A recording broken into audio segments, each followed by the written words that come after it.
Ulamo-i kiromlar aytishadiki, Alloh taborak va taolo farishtalarni, maloikalarni faqatgina Alloh taborak va taologa ibodat qilish uchun hamda har bir maloika farishtani o'zlariga topshirilgan ishlarni, vazifalarni ado etish uchun Alloh taborak va taolo yaratgan.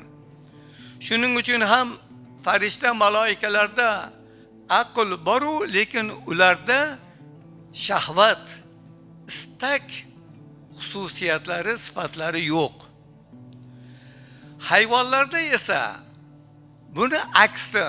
Hayvonlarda shahvat, istak mayli bor, lekin ularda aql yo'q. Endi insonga esa mana shu aqlni ham berdi. Mana shu istak, shahvatni ham berdi. Alloh taborak va taolo ba'zi bir insonlarni aqlda, idrokda nihoyatda mukammal qilgan.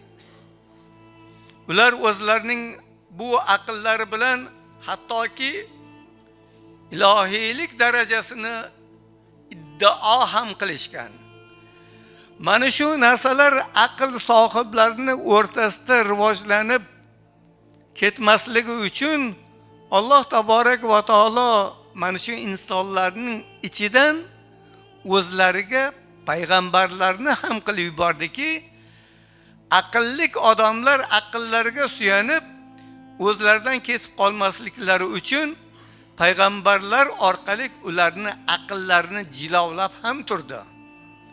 Natijada mana degan aqllik insonlar ham Alloh taborak va taoloning payg'ambarini oldida sallamno deb unga iymon keltirishga majbur bo'lishdi. Shuning uchun ham